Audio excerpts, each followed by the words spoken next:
Bharatiya Janata party ఎప్పటికప్పుడు ఈ అంశాన్ని లేవనెత్తుతూ ఉన్నది. గెలిచిన వెంటనే 6 గ్యారెంటీలకు చట్టబద్ధత ఇస్తారని చెప్పి కల్పిస్తారని చెప్పినటువంటి రేవంత్ రెడ్డి గారు మరి 3 సార్లు అసెంబ్లీ సెషన్ నడిచినప్పటికీ దాని మీద చర్చ కూడా పెట్టినటువంటి వ్యక్తి ఈరోజు 6 గ్యారెంటీలలో భాగమైనటువంటి రైతు అంశాలను కూడా పూర్తిగా విస్మరించడం చాలా బాధాకరం. ఇది యావత్ తెలంగాణ రైతాంగాన్ని, మహిళల్ని, యువకుల్ని, విద్యార్థుల్ని, అన్ని వర్గాల ప్రజానీకాన్ని మోసం చేస్తూ ముఖ్యంగా రైతులకు ఇచ్చినటువంటి ఎన్నో హామీలు ఈరోజు తుంగలో దక్కిన సంగతి నేను గుర్తు చేస్తూ ఉన్నాను.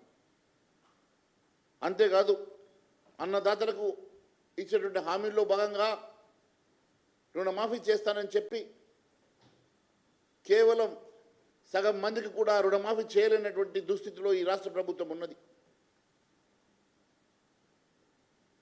ఎన్నో దేవుళ్ళ మీద ఒట్లు పెట్టి ఏ ఊరికి పోతే ఆ ఊరిలో ఉన్నటువంటి దేవుళ్ళ మీద ఒట్లు పెట్టి రుణమాఫీ చేస్తారని చెప్పి హామీ ఇచ్చినటువంటి రేవంత్ రెడ్డి గారు ఎన్నికల మేనిఫెస్టోలో, వరంగల్ డిక్లరేషన్లో సాక్షాత్ రాహుల్ గాంధీ గారి సమక్షంలో రాహుల్ గాంధీ గారి వారి నోట వచ్చినటువంటి అంశం రైతు డిక్లరేషన్. మరి రైతు డిక్లరేషన్లో మీరు ఇచ్చినటువంటి ఎన్నో అంశాల్లో భాగంగా రుణమాఫీ అంశం కూడా ఒకటైతే, రుణమాఫీ ఖచ్చితంగా రైతాంగానికి 2 లక్షల రూపాయలు రుణమాఫీ చేస్తానని చెప్పి కేవలం మీరు ఖర్చు పెట్టింది 17,000 కోట్ల రూపాయలు మాత్రమే. మీరే స్వయంగా చెప్పారు 40,000 కోట్ల రూపాయలు అవసరమవుతుందని.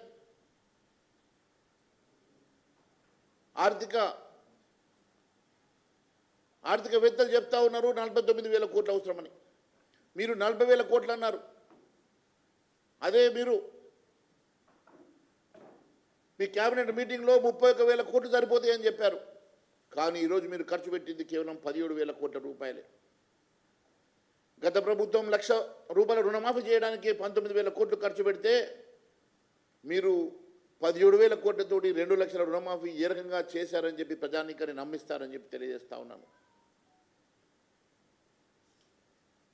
మీరు ఒకవైపు 15 ఆగస్టు సందర్భంగా పూర్తిగా రుణమాఫీ చేశానని చెప్పి పచ్చి అబద్ధాలు మాట్లాడుతుంటే మీ మంత్రులు ఉత్తమ్ కుమార్ రెడ్డి గారు కానీ, మీ మంత్రులు తుమ్మల నాగేశ్వరరావు గారు కానీ, లేదు ఇంకా కొన్ని వేల కోట్ల రూపాయలు అవసరం ఉన్నది, 13,000 కోట్ల రూపాయలు ఇంకా అవసరమవుతుందని చెప్పి తుమ్మల నాగేశ్వరరావు గారు చెప్పారు. ఇంకా చాలామందికి రుణమాఫీ జరగలేదు, మేము ఇంకా రుణమాఫీ జరగడానికి మాకు ఇంకా కొన్ని వేల కోట్ల రూపాయలు అవసరం పడుతుందని చెప్పి మీరు చెప్పారు. అంటే మీరు ఒకటి చెప్తా ఉన్నారు, మీ మంత్రులు ఒకటి చెప్తా ఉన్నారు. మీరు రుణమాఫీ జరిగిందని చెప్తా ఉంటే మీ మంత్రులు జరగలేదు అని చెప్పి చెప్తా ఉంటే మీరు పచ్చి అబద్ధం మాట్లాడుతున్నట్టుగా స్పష్టమవుతున్నది. మీకు మీ మంత్రుల మధ్యలో ఉన్నటువంటి గ్యాప్ తెలుస్తూ ఉన్నది. ఈ రకంగా రైతుల నుంచి పెద్ద ఎత్తున ఆందోళనలు మొదలైతే మీరు వెంటనే ఒక సబ్ కమిటీ వేశారు. ఇప్పటి వరకు ఆ కమిటీ రిపోర్టు నివేదిక ఇవ్వలేదు. మీరు వెంటనే 35 రోజుల క్రితం మీరు వెంటనే దీని మీద డీటెయిల్ రిపోర్ట్ తీసుకుంటామని చెప్పి అడిగారు. కానీ ఆగస్టు 16 నుంచి స్పెషల్ డ్రైవ్లో, ఆగస్టు 16 తారీఖు నుంచి స్పెషల్ డ్రైవ్లో మరి 35 రోజులు గడుస్తున్నా ఇప్పటి వరకు మీరు ఎంత డాటా కలెక్ట్ చేశారు, ఆ డాటా ఏ పబ్లిక్ డొమైన్లో పెట్టారు, మరి ఇప్పటి వరకు ఎంతమంది రైతులకు రుణమాఫీ జరిగింది, ఇంకా ఎంతమంది రైతాంగానికి రుణమాఫీ జరగాలనేటువంటి కనీస ఇన్ఫర్మేషన్ కూడా మీరు పెట్టకపోవడం అనేది ఎంత శోచనీయమో దీన్ని బట్టి తెలుస్తూ ఉన్నది. ఈ రకంగా దాని వివరాలు కూడా ఎక్కడ మీరు పొందుపరచలేదు. మరోవైపు ఖరీఫ్ సీజన్ దాటిపోతున్నది. రైతు భరోసా ఇస్తామని చెప్పారు, దానికి పేరు మార్చుకున్నారు. 15,000 కోట్ల రూపాయలు 15,000 రూపాయలు ప్రతి ఎకరాకి ప్రతి రైతుకి ఇస్తానని చెప్పినటువంటి మీరు 10,000 ఎట్లా సరిపోతాయి, 10,000కు బదులు 15,000 ఇస్తామన్నారు. ఇప్పటి వరకు దాని ఊసే లేదు. గతంలో ఎన్నికల ముందు రైతు భరోసా డబ్బులు పడతా ఉంటే ఎలక్షన్ కమిషన్ ఆపిందని చెప్పి మీరు దాని తర్వాత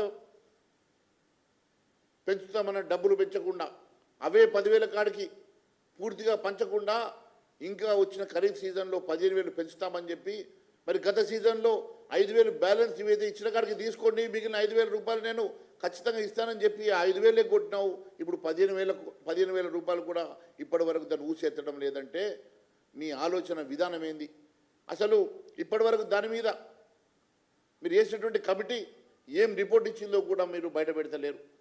దానికి కావాల్సిన నిధులు ఎట్లా సమకూరుస్తారో మీరు చెప్పడం లేదు. దానికి కావాల్సినటువంటి విధి విధానాలు ఏందో ఇప్పటి వరకు మీరు తెలియజేయడం లేదు. అంటే మీరు రైతు భరోసాకి ఏ రకమైన ఆలోచన చేస్తూ ఉన్నారు? మళ్ళీ రైతు భరోసా ఎగ్గొట్టే కార్యక్రమం ఏమన్నా తీసుకుని పోతున్నారా? ఖచ్చితంగా భారతీయ జనతా పార్టీ ఎట్టి పరిస్థితుల్లో ఊరుకున్న సమస్య లేదు. మీ మెడలు వంచుతామని చెప్పి కూడా సభాముఖం తెలియజేస్తూ ఉన్నాను. అంతేకాదు, మీరు చెప్పినటువంటి ఎన్నో అంశాలు కేబినెట్ సబ్ కమిటీ ఇప్పటివరకు ఏ రిపోర్ట్ ఇచ్చిందో చెప్పకుండా కౌలు రైతులకు ఖచ్చితంగా 15,000 రూపాయలు ఇస్తామని చెప్పారు. ఇప్పుడేమో మాట మార్చి మీరేమో ఇస్తామంటుంటే తుమ్మల నాగేశ్వరరావు గారేమో కౌలు రైతులు యజమానులతో మాట్లాడుకోవాలన్నట. కౌలు రైతులు యజమానితో మాట్లాడుకుంటే అంటే మీరు ఒకరికే ఇస్తారు, అది యజమానికి ఇస్తారు, యజమాని దగ్గర నుంచి తీసుకోమని చెప్పి మీరు చెప్తా ఉన్నారంటే మీరు ఎంత పచ్చి అబద్ధాలతోటి రైతాంగాన్ని మోసం చేసే ప్రయత్నం చేస్తూ ఉన్నారో దీన్ని బట్టి అర్థమవుతున్నది. వారికి గుర్తింపు కార్డులు ఇస్తామన్నారు, ఆ గుర్తింపు కార్డు ఊసేలేదు. ఆ గుర్తింపు కార్డుల గురించి మాట్లాడేటువంటి పరిస్థితి లేదంటే మీరు రైతుల వ్యతిరేక ప్రభుత్వం ఇది అవునా కాదా మీరు ఒకసారి మరి ప్రజానీకానికి చెప్పుకోవాల్సిన అవసరం ఉన్నది.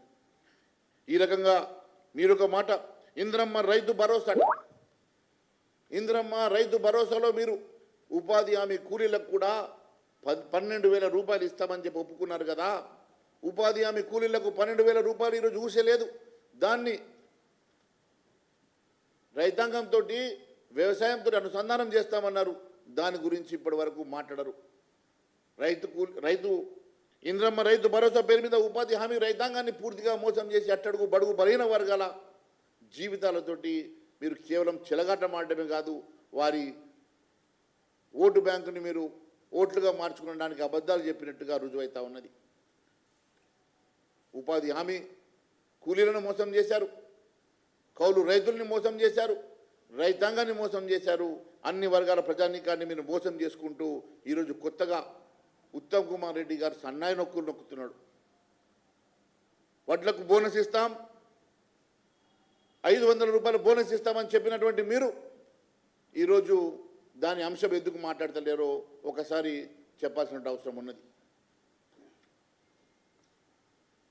మరి బోనస్ వడ్లకు బోనస్ ఇస్తామని చెప్పారు మీ మేనిఫెస్టోలో, కానీ సన్న వడ్లకని ఇక్కడ చెప్పలేదు.